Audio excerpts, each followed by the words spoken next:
What was the hardest part of being a girl in your family? Dad grabbed a weighted backpack, strapped it onto my shoulders, and made me walk around the house for 3 hours because I'd grown taller than my brother Paul, and he needed to compress my spine back down. This had been going on my whole life.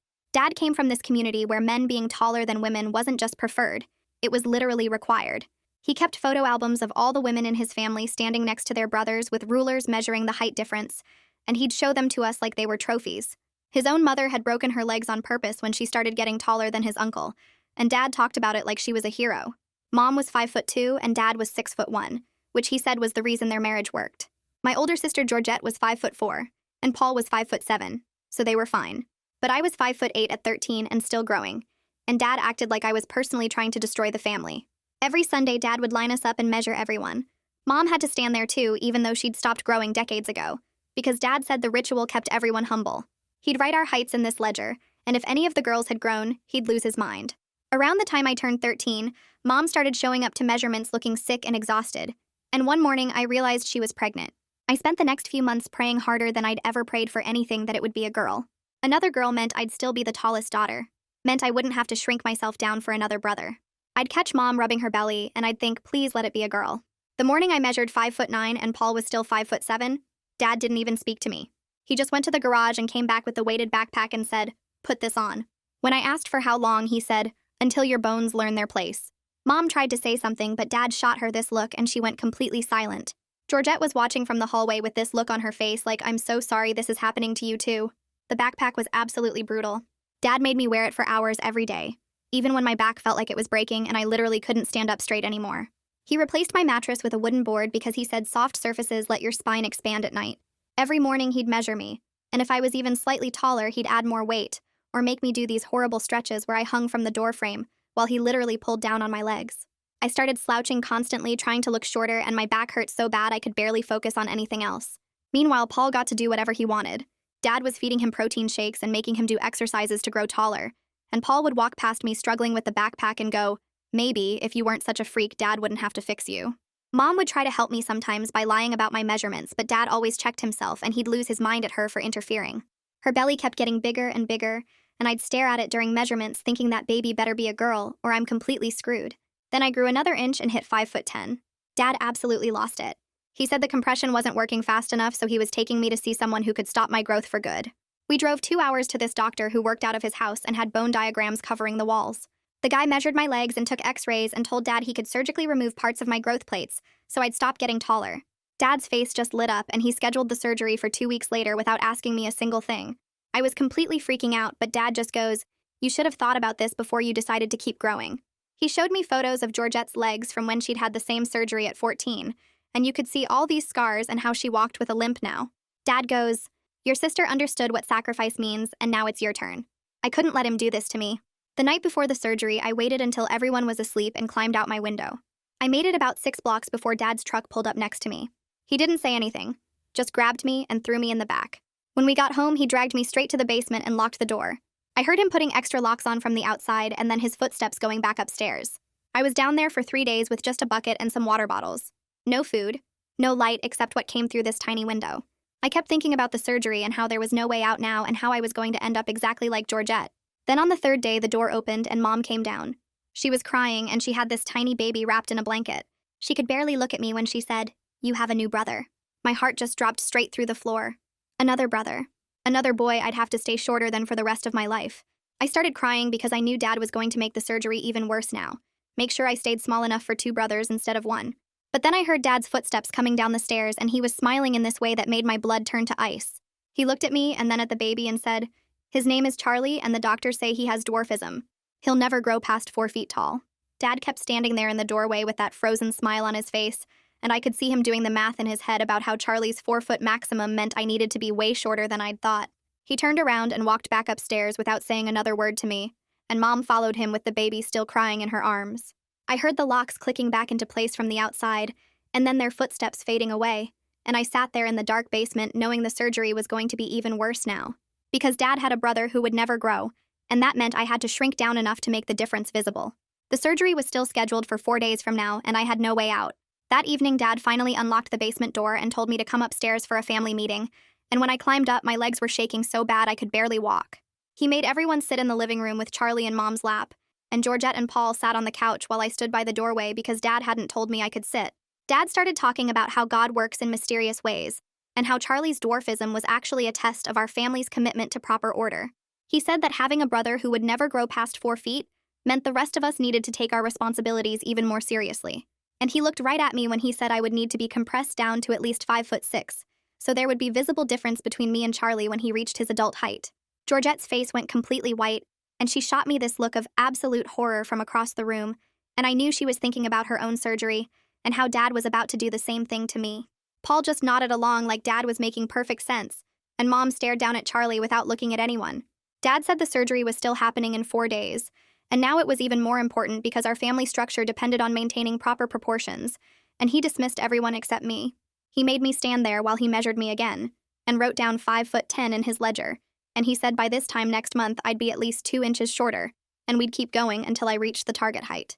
The next morning, I woke up on the wooden board that was my bed, and every part of my back was screaming in pain from 3 days in the basement. Mom was in the kitchen when I came downstairs, and she had Charlie strapped to her chest in one of those baby carriers. And when I tried to catch her eye to ask if she was okay, she just stared down at the floor like she wasn't even inside her own body anymore.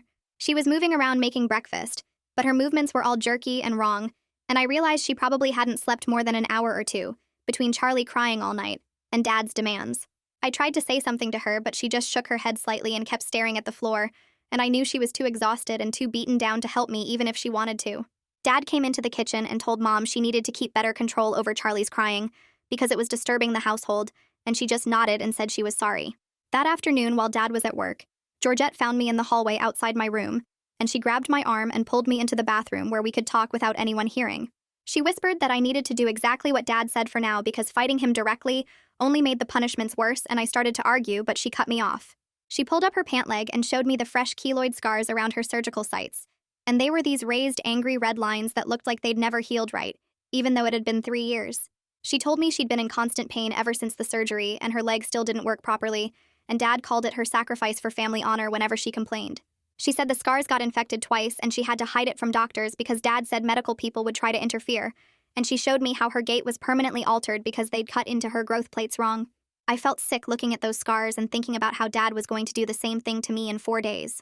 Later that same day, Paul cornered me by the bathroom and told me that now I had 2 brothers to stay shorter than, so maybe I should have thought about that before I kept growing like a freak. He had one of Dad's protein shakes in his hand, and he was doing these weird stretching exercises against the wall, and he seemed genuinely excited about having another brother to measure himself against even if Charlie would never actually grow. He said Dad told him that proper family order meant he needed to keep growing taller while I got compressed down, and he was proud to be part of maintaining the structure. I wanted to punch him, but I knew that would just make everything worse, so I pushed past him and went to my room. By the end of the first week after Charlie was born, my back spasms had gotten so bad that I started secretly timing them like contractions, and I realized the weighted backpack was doing actual permanent damage to my spine. I'd get these shooting pains that would lock up my whole back for 30 or 40 seconds, and then they'd release and I'd be able to move again until the next one hit. I caught myself hunching forward even when the backpack was off, and my body was trying to protect itself by making the slouch automatic, so I wouldn't have to consciously hold the position. Dad noticed me slouching one morning and said it proved the compression was working, and he added more weight to the backpack as a reward. That same week, Dad reinstated the door frame routine where he made me hang from the frame while he literally pulled down on my legs, and the pain that shot through my hips and spine was so intense that everything went black for a few seconds. When I came to, I was lying on the floor, and Dad was standing over me saying that pain was just my bones learning their proper place. And he told me he was adding 5 more minutes to tomorrow's session because I'd passed out instead of pushing through it. I could barely stand up and my vision was still spotty, but he made me get up and finish the routine anyway. At the school the next week, I started wearing Paul's extra-large hoodies to hide how much I was slouching, and one of my teachers gave me this concerned look during class when she noticed I could barely sit up straight in my chair. She didn't say anything, but she watched me more carefully after that, and I wondered if she was seeing what I'd been trying to hide from everyone. I kept my head down and avoided making eye contact with anyone, and I counted down the days until the surgery that I knew was going to ruin my body, the same way it ruined Georgette's. On Thursday, Carmen Rogers, the school counselor, stopped me in the hallway and casually mentioned that her office was always open if I needed someone to talk to about anything. She said it in this light way that didn't feel pushy or demanding, but there was something in her eyes that made me think she already suspected something was wrong. She handed me a pass to her office and told me I could come by any time during lunch or study hall, and she smiled at me before walking away. I ended up going to Carmen's office at the end of that same week because the pain in my back had gotten So bad I couldn't think about anything else. And when she asked how I was doing, I tried to minimize everything by saying I just had back pain from growing too fast. She noticed how stiff I was when I sat down in the chair across from her desk, and how I winced every time I shifted positions, and she wrote something in her notes before telling me I could come back anytime I needed to talk. I left her office feeling like maybe someone had finally noticed what was happening to me, but I also felt terrified about what Dad would do if he found out I'd talked to anyone at the school. That weekend, Dad called me into the living room and told me he'd scheduled another appointment with Dominic for the next week to finalize everything. He spread Georgette's x-rays across the coffee table like he was showing off vacation photos, and pointed to the spots where they'd cut into her growth plates. The images showed these white lines where the bones had been stopped from growing, and Dad traced his finger along them, saying, "This is what proper correction looks like." I stared at the x-rays and felt sick because I could see exactly where they'd damaged her legs on purpose, and Dad was acting like it was something to celebrate. He told me the procedure would be even more precise for me now that Charlie's diagnosis meant the family structure needed careful management. I didn't say anything because my throat felt too tight to speak. Dad rolled up the x-rays and said we'd discuss the details at the consultation, but I should prepare myself mentally for the commitment required. The next morning, I found more of Georgette's photos on the kitchen counter where Dad had left them out. These weren't the x-rays, but actual pictures of her legs after surgery, and the scars looked worse than I remembered. The keloids were raised and angry red even though the surgery had been 3 years ago. Some of the scars looked infected with dark edges and puckered skin. There were notes in Dad's handwriting on the backs of the photos about how Georgette needed to push through the pain without complaining to doctors who might ask too many questions. One note said she was being dramatic about the healing process and needed to remember the sacrifice was for the family's honor. I put the photos back exactly where I found them and went to my room feeling like I was going to throw up. Mom caught me alone that afternoon while Dad was at work. She came into my room crying and holding Charlie against her chest. She begged me not to try running away again because last time Dad had put extra locks on everything and started watching my every move. She said if I just cooperated until the surgery was over, then maybe things would calm down. But we both knew that wasn't true because Dad's control only got tighter over time. Mom kept crying and saying she was sorry, but she couldn't protect me from this. I wanted to scream at her for being so weak, but I also felt bad because she looked completely beaten down. That night I decided running wouldn't work, but maybe documenting everything would. I still had my old phone that Dad didn't know about hidden in a box under my bed. I waited until everyone was asleep, and then I took photos of the weighted backpack hanging in my closet. I photographed the wooden board that had replaced my mattress, and the doorframe setup where Dad made me hang. I took pictures of the strap marks on my shoulders and the bruises along my spine. I uploaded everything to a cloud storage account using the school's Wi-Fi the next day. For the first time in weeks, I felt like I was doing something real instead of just surviving. The consultation with Dominic happened on Thursday afternoon. Dad drove me 2 hours to this house that had been converted into a clinic. The waiting room had bone diagrams covering the walls and medical equipment that looked old. Dominic examined my legs while talking casually about disabling my growth plates so I'd stop getting taller. He explained the procedure like he was describing how to fix a car. He said he'd make incisions here and remove portions of the growth plates, and then close everything up. The whole time I was thinking about how this man had done this same thing to Georgette and ruined her ability to walk normally. Dad was nodding along and asking questions about recovery time and how soon I'd stop growing. While Dominic was talking to Dad in another room, I noticed his diplomas on the wall looked weird. The frames were nice, but the certificates themselves looked off. I used my hidden phone to snap photos of everything, including the bone charts and the paperwork on his desk. The diplomas were from schools I'd never heard of, and some of them looked like they were just printed certificates you could make on a computer. I realized this man might not even be a real doctor. Back at the school the following week, Carmen asked to see me during lunch. I went to her office and we were talking about my back pain when my hoodie slid down. Carmen's whole expression changed when she saw the deep strap marks on my shoulders. She asked me directly if someone was hurting me at home. I froze up because I didn't know if telling the truth would make things better or so much worse. Carmen waited for me to answer, and I could see she already knew something was wrong. That night, Dad gathered the whole family in the living room and drilled us on what to say if anyone asked questions. He made us practice our stories over and over. I was supposed to say I was just clumsy. Georgette was supposed to say her limp was from a sports injury.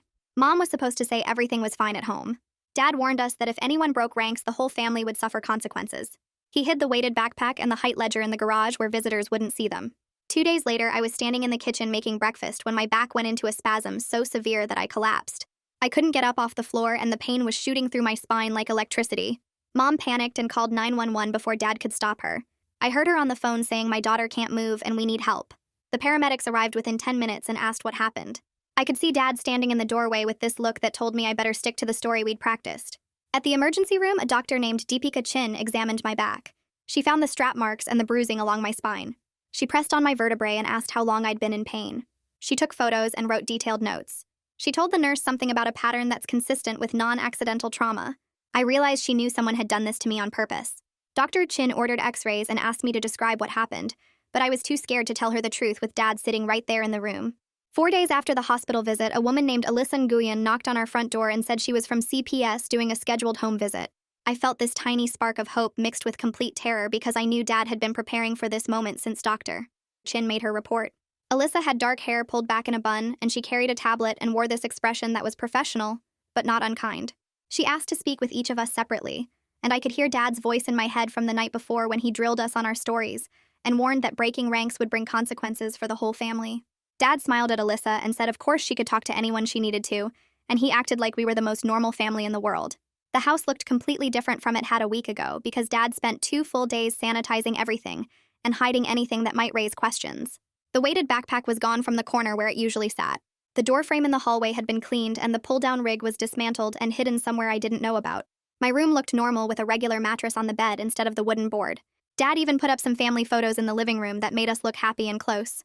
When Alyssa interviewed Mom privately in the kitchen, I stood in the hallway and heard my mother saying that everything was fine at home and that I just had normal growing pains like any teenager. Mom's voice sounded flat and exhausted, but she stuck to the script Dad had given her. Alyssa took notes on her tablet and walked around looking at different rooms, but she didn't find the backpack or the ledger because Dad was too smart to leave them where a caseworker might look. She checked my room and asked me some questions about school and my back pain, and I gave her the answers Dad had made me practice. I wanted to tell her the truth so badly, but I kept thinking about what would happen to Georgette and Paul and baby Charlie if I broke ranks right now. Alyssa left after about an hour and said she'd follow up in a few weeks, and that felt like nothing was actually going to change. Dad watched her car pull away, and then turned to all of us with this look of satisfaction, like he'd just won something important. That night, after everyone went to sleep, I waited until I heard Dad snoring, and then I crept downstairs to the garage. My heart was beating so hard I thought someone might hear it, but I made it to the garage door without waking anyone up. I found the weighted backpack shoved behind some paint cans, and I pulled out my old phone that Dad didn't know I still had. The strap marks on the backpack matched the ones on my shoulders perfectly, and I took photos from multiple angles showing how worn the straps were from me wearing it so many hours every day. Then I found the height ledger on a shelf behind some tools, and I photographed every single page going back years and years. The measurements showed exactly when each of us had grown and what Dad had done about it. There were notes in his handwriting about compression routines and how many hours I needed to wear the backpack and when he'd added more weight. Some pages had measurements for Georgette from before her surgery, with notes about the procedure and recovery.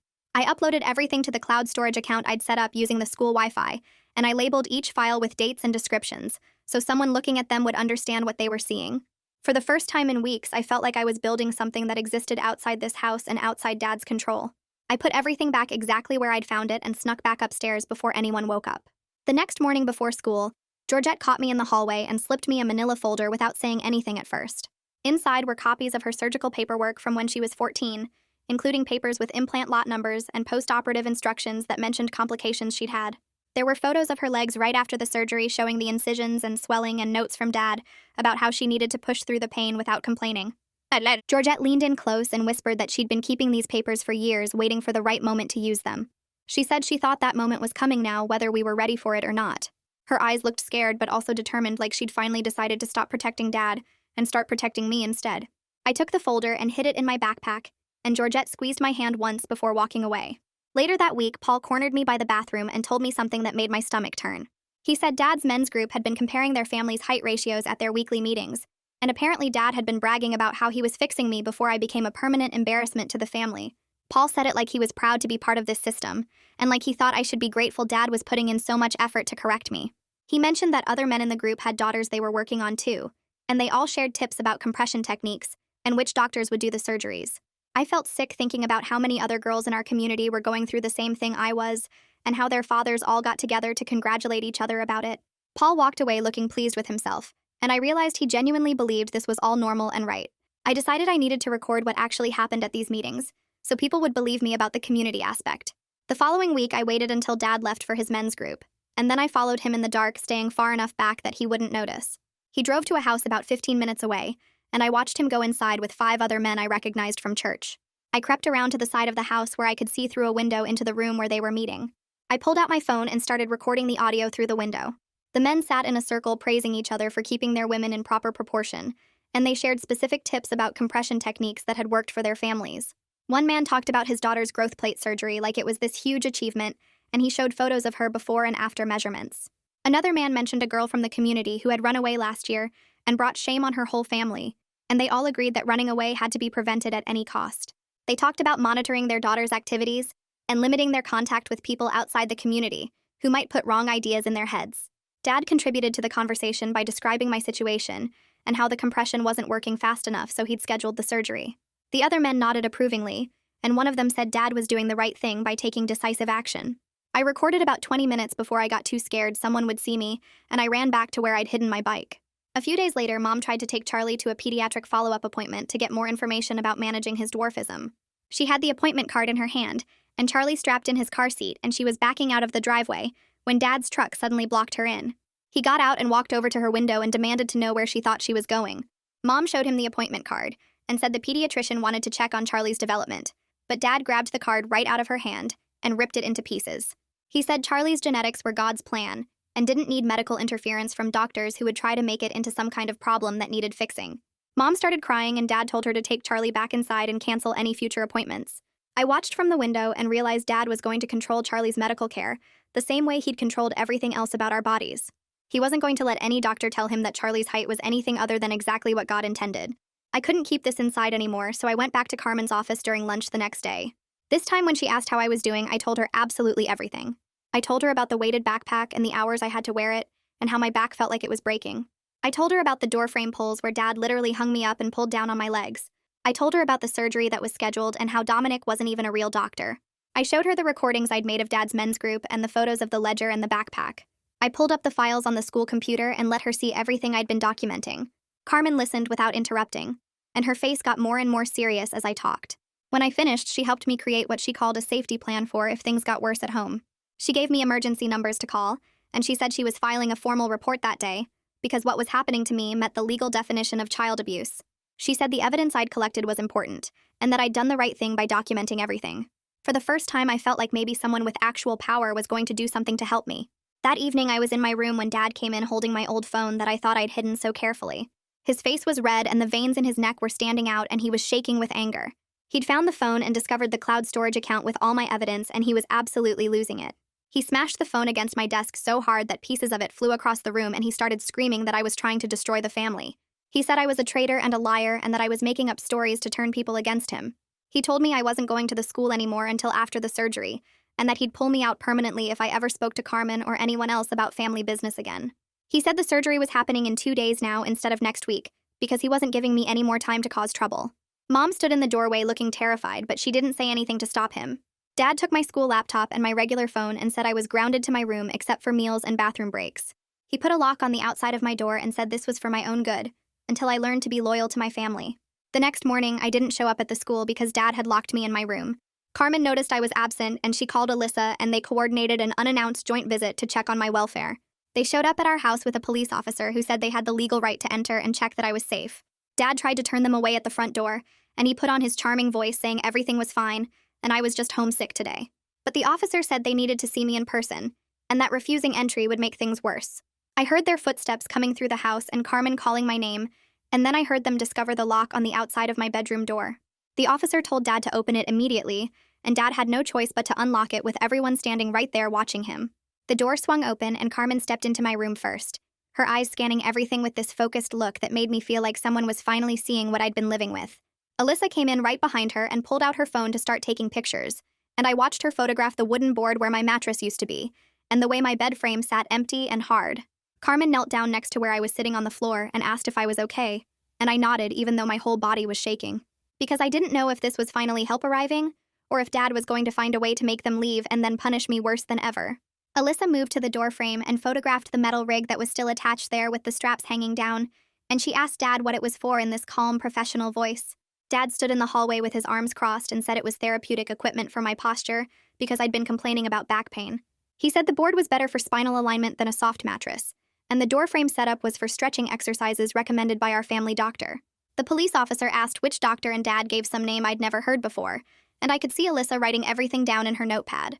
Carmen asked me quietly if I wanted to tell them what the equipment was really used for, and I looked at Dad standing there watching me, and I felt my throat close up with fear. But then I thought about Georgette's limp and the surgery that was supposed to happen in 2 days, and I made myself speak. I told them about the weighted backpack and the hours of compression and the doorframe pulls where Dad would hang me up and literally pull down on my legs. Alyssa asked where the backpack was now, and I said Dad kept it in the garage, so the officer went with Dad to look for it while Alyssa stayed with me and Carmen. They found it exactly where I said it would be with my name written on it in marker, and Alyssa photographed it from every angle, including the worn straps that had left marks on my shoulders. When they came back inside, Dad's whole attitude shifted into this charming mode where he smiled at Alyssa and Carmen and said I'd been making up stories for attention lately. And he said the equipment was all stuff I'd asked for because I was insecure about being tall, and I wanted to look shorter, and he was just trying to help me feel better about myself. He pulled out his phone and showed them photos of me smiling at family events and birthday parties, and he said I had a history of self-harm and blaming other people for my problems. I sat there listening to him perform this version of reality that sounded almost believable if you didn't look too close at the evidence, and I felt sick watching how easily he could twist everything. Carmen asked me directly if what Dad was saying was true, and I shook my head and said he made me wear the backpack as punishment for growing taller than Paul. Dad's smile got tighter, and he said I was proving his point about making up stories, and he told Alyssa that he'd be happy to provide documentation from our family doctor about my mental health concerns. The officer asked if I had any visible injuries, and Carmen pointed to the strap marks on my shoulders that were still visible, and Alyssa took more photos while Dad claimed those were from my school backpack. They stayed for another hour going through the house and documenting everything, and when they finally left, Dad stood in the doorway watching their car drive away with this expression that made my blood run cold. 3 days later, Dr. Chin sent a formal report to CPS describing the pattern of injuries she'd documented at the emergency room visit. She wrote that the compression trauma was consistent with prolonged external force, rather than natural growing pains, and she included the X-ray findings showing early disc changes in my spine that weren't normal for someone my age. The report stated that the injuries indicated ongoing inflicted harm rather than accidental or self-inflicted damage, and she recommended immediate intervention to prevent permanent physical damage. Alyssa called our house the day after she received the report and said she was opening an official dependency case, and she scheduled a meeting with Mom and Dad to go over the interim safety plan. The meeting happened at our kitchen table with Alyssa sitting across from my parents and me sitting at the end trying to make myself invisible. Alyssa explained that a court date had been set for 2 weeks out, and until then there were strict rules Dad had to follow. She pulled out a printed document that said, Dad couldn't use any restraints or exercise equipment on me, and he couldn't prevent me from going to the school or seeing the counselor. Dad signed the plan with this tight smile that didn't reach his eyes, and he nodded along while Alyssa explained the consequences of violating the agreement. The second Alyssa's car pulled out of the driveway, Dad turned to me and said that paper agreements don't change what happens in this house. He said I'd made a huge mistake involving outsiders in family business, and I was going to learn what loyalty really means. Mom sat at the table staring at her hands and didn't say anything to stop him, and I felt this crushing weight knowing that even with official protection, I was still trapped. That evening, I went to my school laptop and pulled up all the photos I'd taken at Dominic's clinic, and I attached them to an email to Alyssa with a subject line that said, information about the doctor. I included the pictures of his weird diplomas, and the bone charts on his walls and the paperwork I'd photographed on his desk, and I wrote that I didn't think he was a real doctor based on what I'd seen. I hit send before I could second-guess myself, and then I sat there feeling this small sense of power, knowing I might be able to stop him from hurting other girls the way he'd hurt Georgette. Alyssa responded the next morning saying she was forwarding everything to the state licensing board for investigation, and she said they would look into whether he was legally allowed to perform the surgeries he'd been doing. She thanked me for being brave enough to document everything, and said the evidence I'd collected was helping build a strong case. I saved her email and read it 3 times because it felt like proof that someone with actual authority was finally taking this seriously. That night after Dad fell asleep, Georgette crept into my room and sat on the edge of my wooden board. She was crying before she even started talking, and she told me about the years since her surgery, and how the chronic pain never went away no matter what she tried. She described how her altered gait throws off her whole body so her hips hurt, and her knees hurt, and her back hurts all the time, and how she has to plan her whole day around managing the pain. She said she can't run anymore, and she can't stand for long periods, and she has to be careful about every movement she makes. She pulled up her pant legs and showed me the keloid scars that were raised and angry-looking even 3 years after the surgery, and she said some of them still get infected sometimes. She told me Dad praised her afterward for making the sacrifice, and told everyone in his group what a good daughter she was, and she said she let them do this to her because she thought it would make Dad love her. She was sobbing by the end, and I put my arms around her even though my back was killing me, and we sat there together knowing that the system that destroyed her body was trying to do the same thing to mine. The next day, Alyssa came back to talk to Mom privately about testifying at the court hearing. I listened from the hallway as Alyssa explained that Mom's statement would be important evidence about what had been happening in the house. Mom's voice was shaking when she said she couldn't testify or make any statement, and she told Alyssa she was afraid that if she angered Dad, she would lose all her children instead of just protecting one. She said she was trapped between her fear of him and her love for us, and she didn't know how to choose. Alyssa tried to explain that the court could protect her, but Mom just kept saying she couldn't risk it.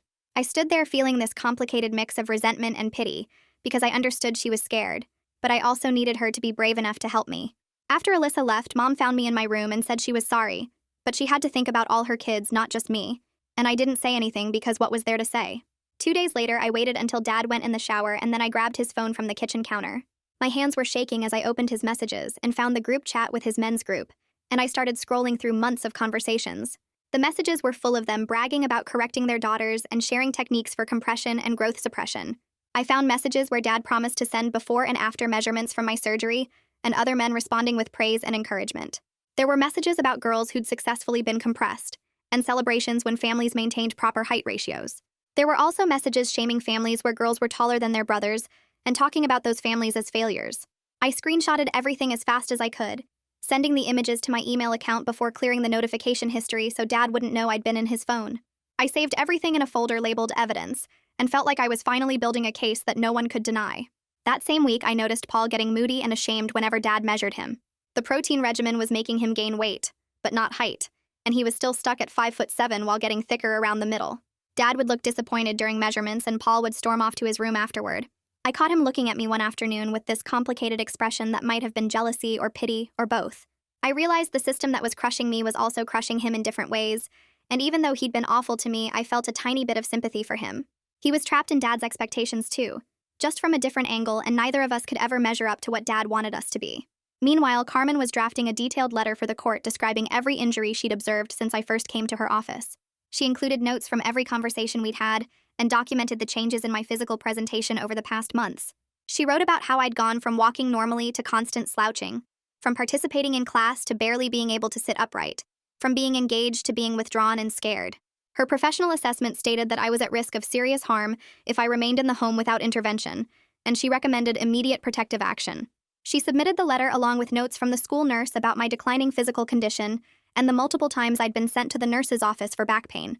The letter was 8 pages long, and it laid out everything in clear professional language that made it impossible to dismiss what was happening to me as normal parenting or family discipline.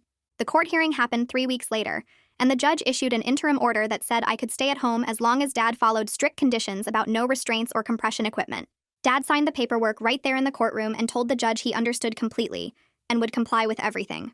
Alyssa scheduled follow-up visits to check on the conditions, and Dad spent the days before her first visit making the house look perfect. He hid the weighted backpack in the garage attic and stored the doorframe equipment in Paul's closet where no one would think to look. When Alyssa came by for her inspection, Dad walked her through every room with this calm, helpful attitude and answered all her questions about my daily routine. She asked to see my bedroom, and Dad showed her the regular mattress he'd put back on my bed frame and pointed out how I had privacy and space. She asked me how things were going, and I could feel Dad watching from the doorway, so I said everything was fine and my back was feeling better. Alyssa wrote notes on her clipboard and said the home environment looked appropriate and she'd check back in 2 weeks. The second she left, Dad went straight to my room and started unscrewing my bedroom door from its hinges. He carried the door down to the basement and told me privacy was a privilege I hadn't earned, and he needed to make sure I was following proper posture guidelines even when no one was watching. That first night without the door, I lay on my bed trying to sleep and kept hearing Dad's footsteps in the hallway. Around 2 in the morning, he came into my room and turned on the light and told me to stand up. He measured my posture against the wall with a level and said my spine wasn't straight enough, so I had to stand there for an hour to correct it. I stood against that wall so tired I could barely keep my eyes open, and when I started to slouch forward, he added another 30 minutes. This happened every single night for the next 2 weeks, and I was so exhausted at the school I couldn't focus on anything. My teachers noticed I was falling asleep in class, but I told them I just wasn't sleeping well, and they suggested I talk to the school nurse about it. 2 weeks after the door came off, I was in gym class trying to play volleyball when my back went into this massive spasm that dropped me straight to the floor. The pain was so intense I couldn't breathe, and the gym teacher ran over asking what happened. She called the school nurse, who took one look at me and called an ambulance because I couldn't stand up or straighten out. The paramedics came and lifted me onto a stretcher, and I heard them radioing the hospital about a 13-year-old with severe back spasms. At the emergency room, they admitted me for pain management because my back had gone into constant spasm and wouldn't release. The nurses gave me medication and asked questions about my medical history, and when they mentioned calling my parents, I felt this wave of panic that must have shown on my face. One of the nurses wrote something in my chart, and then she came back and sat next to my bed and asked very gently if I felt safe at home. I didn't know what to say, so I just stared at the ceiling, and she patted my hand and said she was noting my anxiety response to family contact in my medical record. Dr. Chin came to see me the next morning and ordered a full radiology workup, including X-rays and an MRI of my spine. The radiologist spent a long time looking at the images and then called Dr. Chin back to review them together. They found changes to my vertebral discs that were abnormal for a 13-year-old, and the radiologist noted that the pattern suggested chronic external compression rather than natural development. Dr. Chin came back to my room and explained that the damage to my spine was consistent with prolonged mechanical pressure, and that this evidence was strong enough to support emergency action. She said she was documenting everything in my medical record with specific language about suspected abuse, and that she'd be sending her findings to CPS immediately. Alyssa got the medical reports that afternoon and filed a petition for emergency removal based on the new findings and the evidence that the interim safety plan wasn't protecting me. She argued that I was at imminent risk of permanent physical damage if I stayed in the home, and she attached Dr. Chin's reports, Carmen's observations, and the photos of Dominic's unlicensed clinic that I'd taken months ago. A judge reviewed the petition within 24 hours and approved the emergency removal. Alyssa picked me up from the hospital with 2 police officers as escort and drove me across town to a temporary foster home where Dad didn't know the address. The foster parents were this older couple who showed me to a small bedroom with an actual door and a soft mattress and told me I could rest as much as I needed. I sat on the bed and felt this overwhelming mix of relief that I was finally safe and guilt that I was leaving Georgette and Paul and Charlie behind in that house. I cried for the first time in weeks because I didn't have to hold everything together anymore, and because I knew my siblings were still trapped in the same system that had almost broken me. The next day, Mom's number showed up on the foster home phone, and when I answered, I heard Dad's voice instead. He said I was a traitor who was destroying the family, and that when I came back, he'd make sure I understood what loyalty really meant. His voice had this cold edge that made my hands shake, and I hung up without saying anything. The foster mom called Alyssa right away, and Alyssa documented the call as a violation of the no-contact order and warned Mom that any more third-party contact would result in consequences. I felt scared all over again, knowing Dad was still trying to control me even from a distance, and that he'd found a way around the court order within 24 hours. 3 days later, Alyssa took me to a physical therapy clinic near the foster home and introduced me to a therapist who specialized in treating kids with chronic pain. The therapist had me do these gentle exercises that were supposed to reduce pain without causing more injury, and she showed me how to stand and sit without automatically slouching forward. She explained that my body had learned to protect itself through bad posture, but that now I could slowly retrain it to move normally without expecting punishment. The exercises hurt at first, but in a different way than the compression equipment, and after a few sessions, I noticed I could stand up straighter without my back screaming at me. 2 weeks into my foster placement, Georgette came to visit under CPS supervision, and she brought a manila envelope stuffed with papers. We sat in the foster home living room with a CPS supervisor watching from across the room, and Georgette pulled out more pages from the height ledger that went back before I was even born.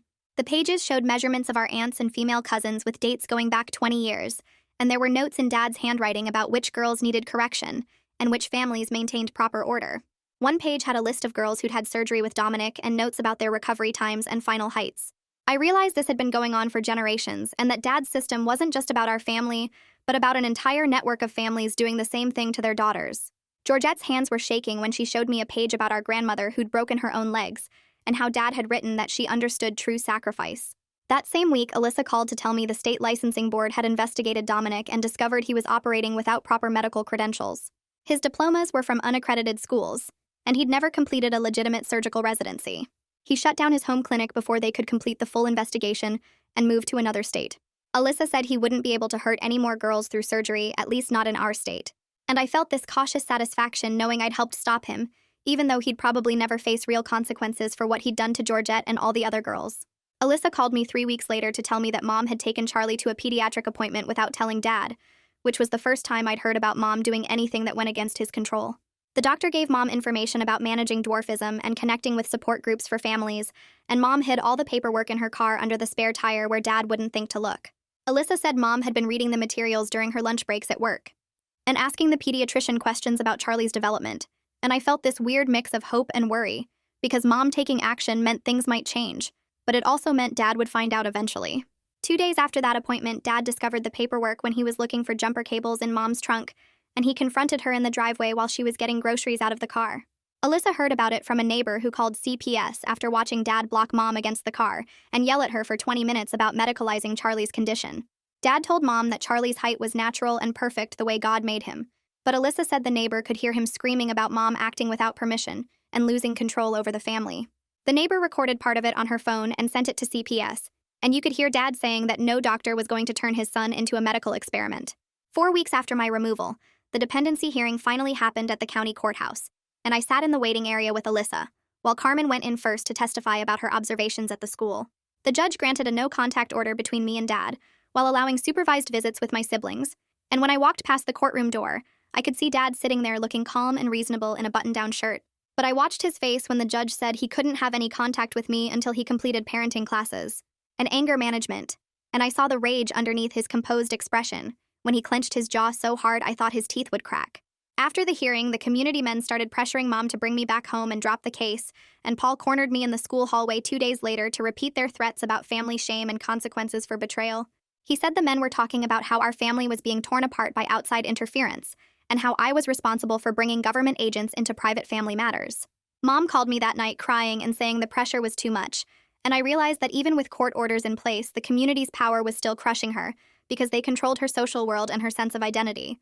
Carmen helped me write a statement for the court the following week, and she kept telling me to stay factual and specific about what happened without adding emotion or exaggerating anything. I described the weighted backpack and how long I had to wear it each day, the doorframe pulls, and how Dad would yank down on my legs, the wooden board that replaced my mattress, the scheduled surgery with Dominic, and the recordings I'd made of Dad's men's group meetings. Carmen read through my statement twice and said it was powerful because it was simple and truthful, and she helped me organize it so the judge could follow the timeline of everything that happened. 3 weeks after I submitted my statement, Mom called me late at night in tears, and she was whispering into the phone saying that Dad had tried to strap small weights near Charlie's bassinet, claiming they were for proper spinal alignment. She said she was terrified he was going to do to Charlie what he'd done to Georgette and me, and I could hear her voice shaking like she was afraid Dad would hear her making the call. She kept saying she finally understood that Dad's control didn't have any limits, that he would hurt even a baby to maintain his system. I hung up with Mom and immediately called Alyssa even though it was almost midnight, and I told her exactly what Mom had said about the weights in Charlie's bassinet. Alyssa said she was dispatching a wellness check to the house right away, and she stayed on the phone with me while she called it in, and Carmen logged a note documenting my report. The police arrived at the house within an hour, and they found Dad standing over Charlie's crib with compression wraps in his hands, while Mom was crying in the corner, unable to stop him. The officers took photos of everything and called CPS, and by morning Charlie was in emergency protective custody. CPS removed Charlie temporarily and placed him in a different foster home than me, because they wanted to avoid sibling placement complications, and Mom agreed to a supervision plan that let her keep custody of Paul if she followed all the services and stayed separated from Dad. I worried about Charlie even though I knew he was safer away from Dad, and I kept thinking about how small he was and whether his foster parents understood about his dwarfism.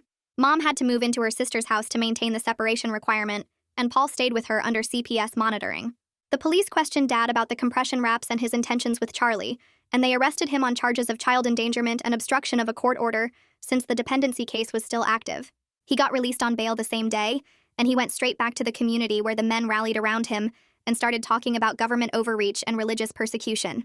I heard from Georgette that they were organizing some kind of support campaign and claiming that CPS was targeting families for their traditional beliefs. The main court hearing happened 3 weeks later, and I had to testify in person about everything that happened while Dad sat at a table with his lawyer staring at me. Carmen testified before me and presented her timeline of observations, and Dr. Chin came after to give her professional opinions about the medical evidence and the pattern of injuries. Georgette submitted a written statement describing her own surgery and its long-term effects, and she included photos of her scars and medical records showing the complications she still dealt with years later. The judge listened to everything without showing much emotion, just taking notes and occasionally asking questions about specific dates or details. I watched Dad's face during my testimony and saw him trying to look confused and hurt, like he couldn't understand why I was saying these things about him. When Carmen described finding me collapsed at the school, his lawyer objected and said it was speculation, but the judge overruled it and let her continue. Dr. Chin's testimony about the spinal compression and the doorframe injuries seemed to hit hardest because she had the x-rays and photos to back up everything she said, and the judge spent a long time looking at those images. After everyone finished testifying, the judge said she needed time to review all the evidence and make her ruling, and she scheduled another hearing for 2 weeks out to announce her decision. Those 2 weeks felt like forever, because I kept thinking Dad would find some way to stop the ruling or make the judge change her mind. When the hearing date finally came, I sat in the same courtroom with Carmen next to me and Dad at his table with his lawyer looking calm and confident. The judge came in and everyone stood up, and then she started reading her orders in this flat voice that made everything sound official and final. She said Dad was barred from any contact with me and Charlie until he completed parenting classes and anger management and passed a psychological evaluation. She said Mom had to do parenting classes and therapy before she could have unsupervised time with us, and that Paul could stay with Mom, but CPS would be monitoring the home. She said the case would stay open for at least a year to make sure everyone followed the plan and that there would be regular check-ins and reviews. I felt this huge wave of relief wash through my whole body because it meant Dad couldn't touch me or Charlie anymore. But I also felt really sad that it took all of this to get protection. Dad's face went red when the judge said he couldn't contact us, and his lawyer had to put a hand on his arm to keep him from saying something. Mom just sat there crying quietly and nodding when the judge talked to her directly about the requirements. After the hearing ended, Carmen walked me out to Alyssa's car, and I moved into my foster placement that same afternoon. The foster parents had set up a bedroom for me with a real mattress and curtains and a desk, and they seemed nice, but I kept waiting for them to show their real intentions. I started going to physical therapy twice a week at a clinic near the foster home, and the therapist showed me exercises to strengthen my back and stretch out the compressed areas. She had me practice standing up straight in front of a mirror, and at first it felt completely wrong, like I was making myself too visible and too tall. But slowly over the next few weeks, my back started hurting less, and I noticed I wasn't automatically slouching when people looked at me anymore. My foster parents would make dinner every night and ask if I wanted seconds, and I'd watch them carefully for signs that they wanted something from me. I was learning that trust wasn't something that just came back automatically, even when people were being kind. One night, my phone buzzed with a text from Georgette asking how I was doing with standing up straight. I texted back that I was learning to walk without hunching, and that it felt weird but good. She sent me a photo of herself standing tall in front of a mirror, and said she was thinking about getting a second opinion on her surgical complications. We texted back and forth about how the fear of being too tall doesn't just disappear because we're safe now, and how we both still catch ourselves slouching sometimes. She said she'd been living with the pain and the limp for so long that she forgot it wasn't normal. And I told her I was starting to remember what it felt like to stand without my spine screaming. We both knew we were going to carry this with us forever, but at least we were carrying it together, and at least we could text each other when the fear got too loud. Well, there it is. Another top-tier display of questionable decision-making. If you made it to the end, you deserve an award, or therapy. Either way, you're already here, so you might as well subscribe. Let's keep the chaos consistent.